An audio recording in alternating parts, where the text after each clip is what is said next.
Right, let's go. Yesterday, I refused to do a video because I wanted to collect my thoughts and just think about what happened in that game. To be fair, um, it's one of them. You don't know how we lost. I don't know how we lost. 60 minutes, absolutely, well, minimum of 60 minutes, battering Man United, battering them.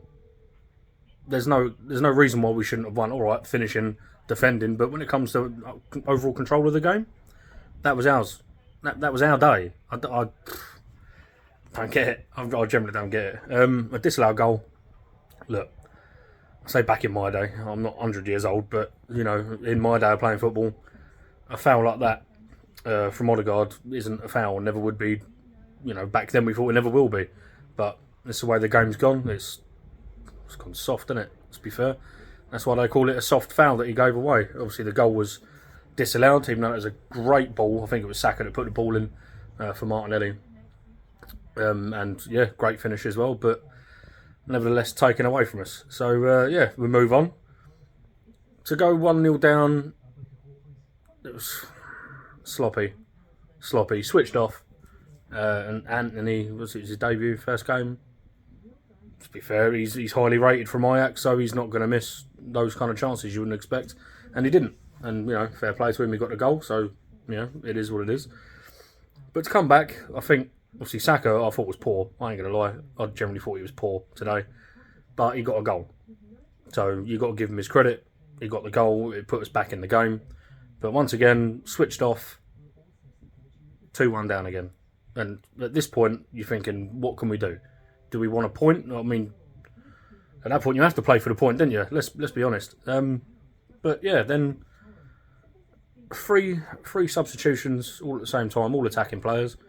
Don't get me wrong, I'm not against that kind of thing. If you want to throw the kitchen sink, fair enough. But I think that destroyed us.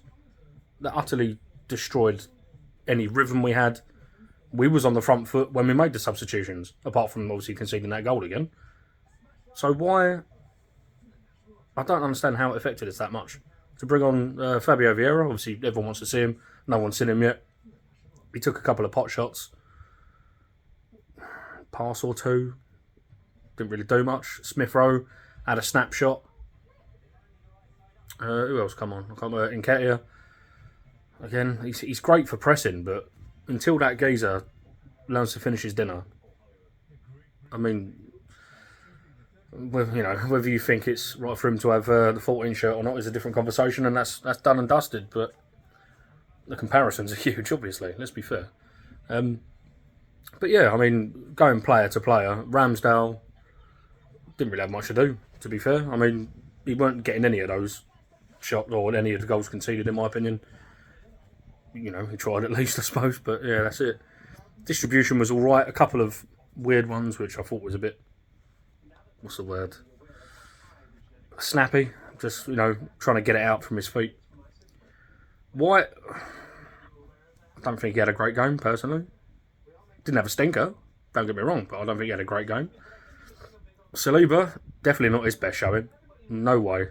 To be fair, I think he was too busy trying to cover Gabriel, which is, I'm seeing mistakes and it's starting to wind me up. He's not, I wouldn't say he's a Gabriel last season. Yeah, he had some mistakes, but it's, you know, I think it's 3 mistakes now in 6 games. That's not good enough. It's not good enough. Whether you like him, I like him. I rate him. I do. But he's not the same as last season's Gabriel, in my opinion, yet. I hope he's going to come back into it, as you would. Zinchenko, he was not at the races at all, was he? I mean, we needed to defend this game, and Tierney, in my opinion, is a far better natural defender than Zinchenko, because Zinchenko likes to go forward. He likes to play midfield. Yes, Tierney likes to get up and down and whip crosses in, but as a defender, he's more complete. In my, you know, that's me. If you don't like my opinion, don't watch. So, but yeah, that should have been Tierney starting, in my opinion, because he didn't have a bad game. I thought he played quite well. Villa, wasn't it, on Wednesday? I thought he played well, so I don't really see why he was dropped. Xhaka, I thought he was solid. I can't go winning him. I really can't. I thought he had a good game. Lokonga, he needs a lot more. I say minutes, but Europa League, I think he should be kind of relied on. I know we're light in midfield at the moment in the league, and it is what it is because we didn't get anyone in the window for midfield, and we don't know how long Partey's going to be out for. So it's worrying times. But I don't think Sambi Lokonga is. He done well on Wednesday. Don't get me wrong, but in higher stakes games, I don't think he's quite good enough yet. But he's still stupidly young, so it's one of them, isn't it? Really. Odegaard.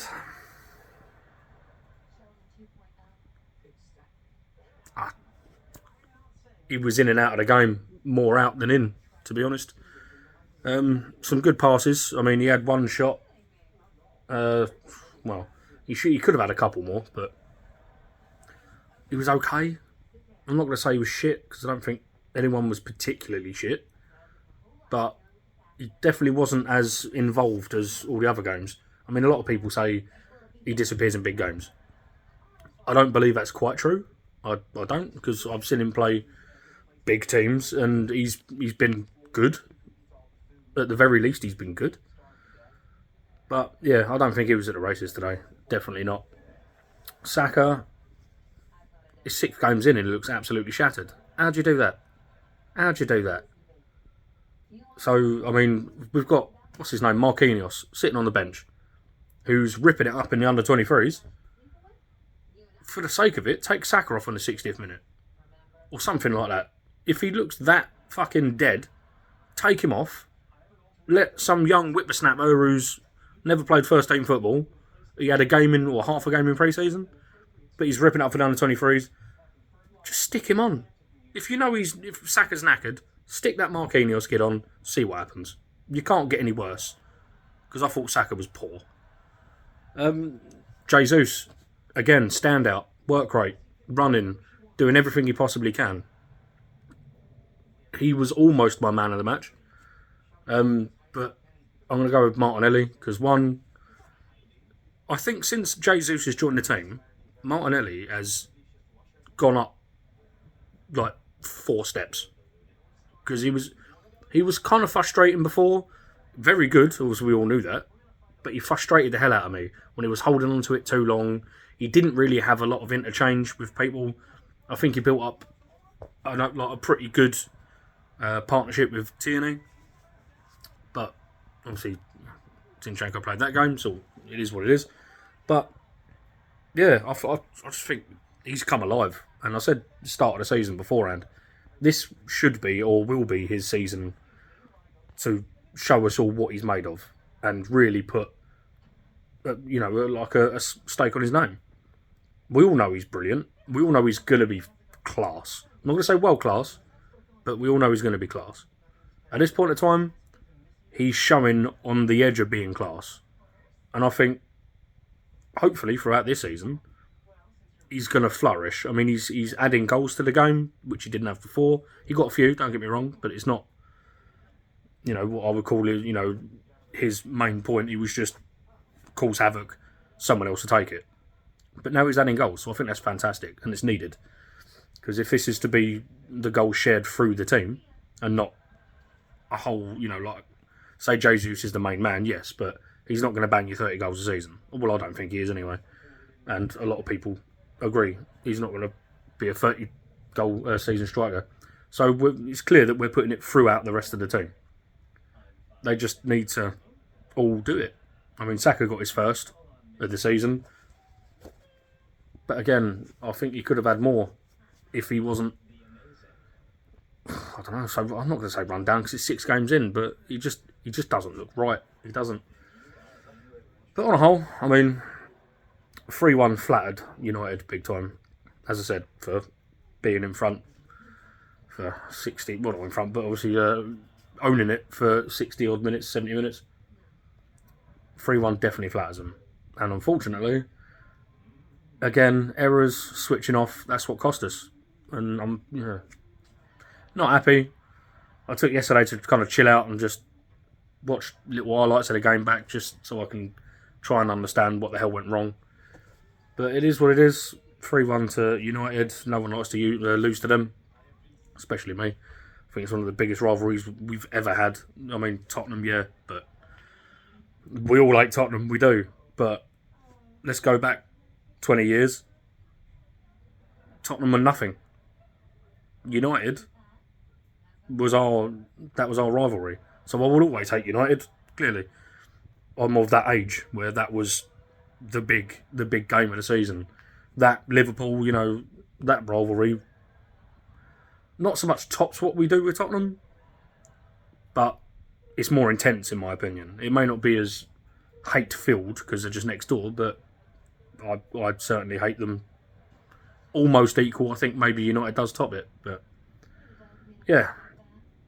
Got Europa League Thursday, so it'd be interesting to see. I assume there's going to be a lot of changes for that. All of the fringe players are going to get their run. But yeah, next league game is Everton, I believe, next Sunday, possibly. So yeah, fingers crossed. We move on. We look forward to that. Should be kind of a foregone conclusion for Thursday, but you never know in football. It could be horrible. So let's see. Anyway, cheers for watching. Don't forget, share this around. Subscribe to the channel. Like the video. Unfortunately, as I've stated on our other social medias, where this YouTube channel got hacked by some absolute bellend, deleted the entire channel, all the videos. So we're having to start from scratch. So yeah, if you can, it'd be much appreciated. Share it all around. Start subbing again. All the links to our other social media sites are posted up. And thank you very much. Laters.